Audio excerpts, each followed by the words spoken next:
Somewhere in a drawer in your home, there is probably a photograph of a person who is dead. You know exactly which one. You haven't thrown it away. You could not tell anyone why. That instinct to keep something, to place it somewhere, to not simply walk away, feels like manners, like culture, like a habit your society taught you sometime after you learned to tie your shoes. But the real answer is far stranger.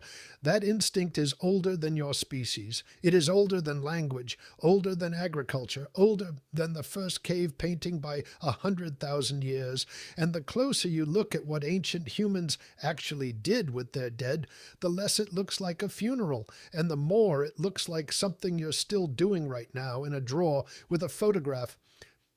Start at the bottom of a hole in Spain. In the Atapuerca Hills, there is a shaft called the Cima de los Huesos, the pit of the bones. It drops 13 meters straight down into a chamber that has no other entrance, no evidence that anyone ever lived in it, and no sign of a natural trap. At the bottom, Juan Luis Arzuaga and his team found the remains of at least 28 individuals, not scattered. Concentrated men, women, children, mostly adolescents and young adults, piled into a place that could not have collected them by accident. They are roughly 430,000 years old. They are not you. They are not even Neanderthals yet. They're the ancestors of Neanderthals, a species that had barely begun to become the thing it would become. And among the bones there was one object. One.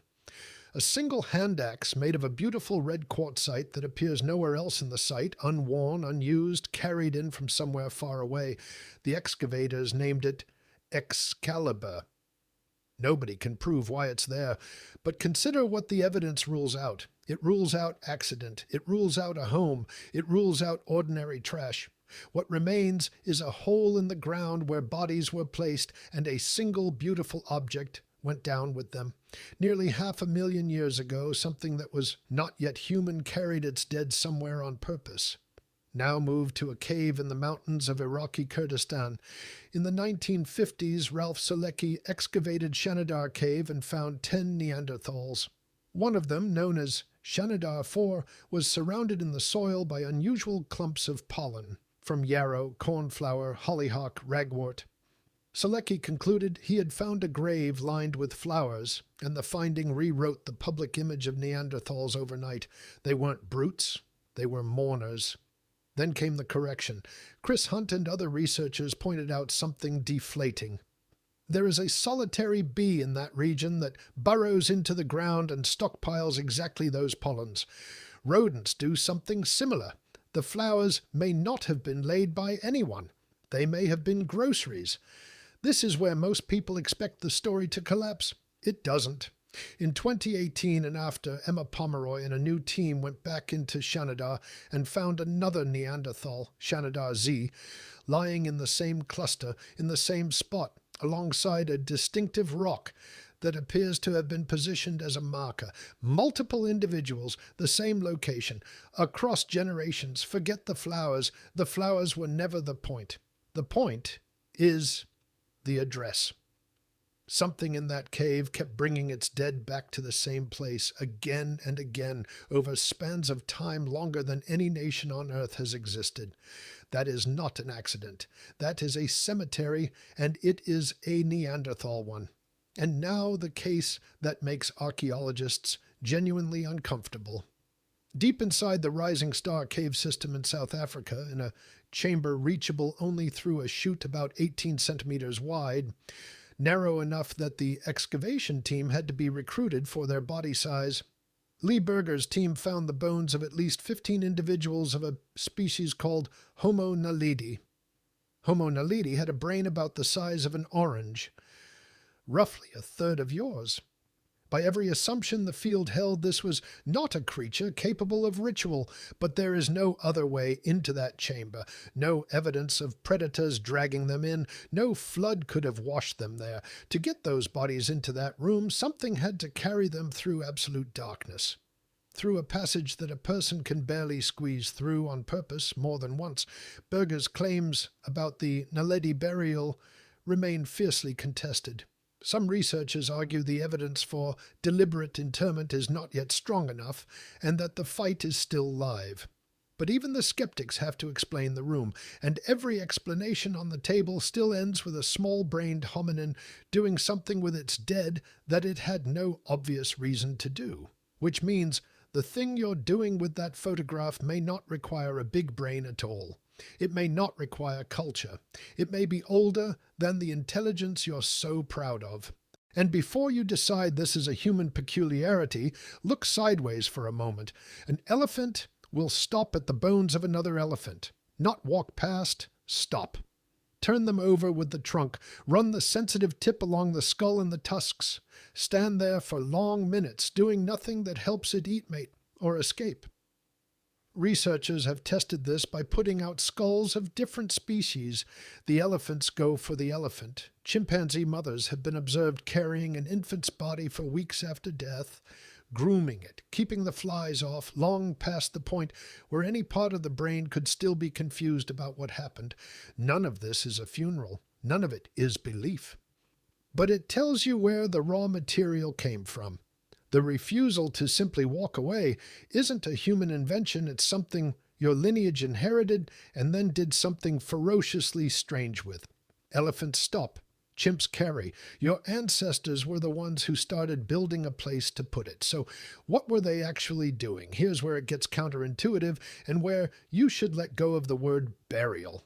Because the dominant treatment of the dead in the deep past wasn't putting them in the ground and walking away. It was something far more active. In 1907, a young sociologist named Robert Hertz noticed a pattern that shows up across wildly separated societies with no contact between them. Death, he argued, is not treated as a moment, it's treated as a passage, a slow one. The body is dealt with once and then dealt with again. First it is put somewhere to decay. Then, months or years later, the survivors come back, gather the bones, clean them, and give them a second permanent home. He called it secondary burial. And once you know the shape of it, you find it everywhere in the archaeological record. You find it at Çatalhöyük in Turkey, where people lived with their dead beneath the floors of their houses, sleeping, eating, and arguing directly above the ancestors and occasionally digging them up to remove a skull and pass it on. You find it in the plastered skulls of the ancient Near East, where a person's face was rebuilt in lime over their bare cranium with shells for eyes and kept in the home. You find it in ossuaries, in charnel houses, in bone-lined chapels.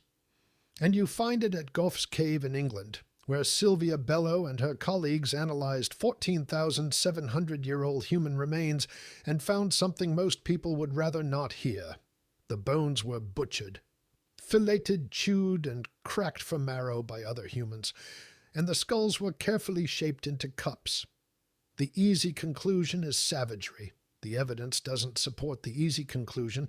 The skull cups were made with an obsessive, skillful care that has nothing to do with hunger.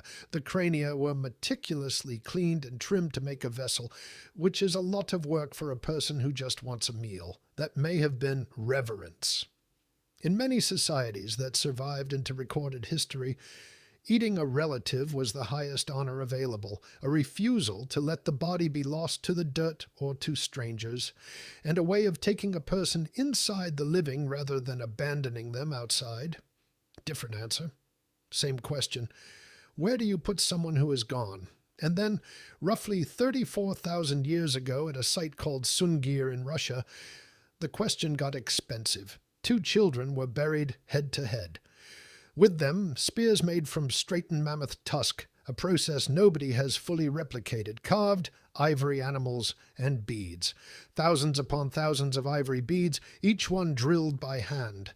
Estimates of the labor run to something like an hour per bead. Do the arithmetic, and you get years of human effort poured by a hunter-gatherer band living at the edge of survival into the ground for 2 children who would never see it. That is not disposal. That is not hygiene. That is a community deciding that a person's absence deserved more resources than most of them would consume while alive. Which brings you back to your drawer. Because here's what all of this actually is once you strip away the pollen and the ivory and the skull cups. It's not superstition.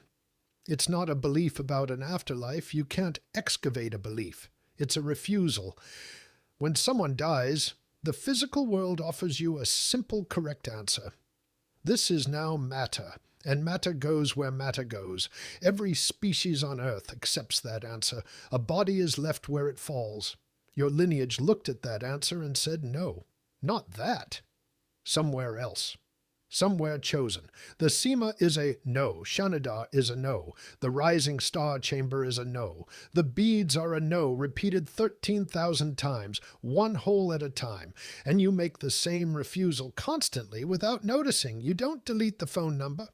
You know it doesn't ring anywhere. You keep it anyway. You keep the voicemail, the sweater in the back of the closet that you will never wear and cannot donate, the handwriting on the inside cover of a book.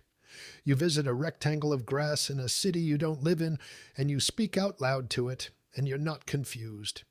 You know exactly what's under there. You're doing what the thing in the Spanish pit did with a red hand axe it carried a long way and then let go of in the dark.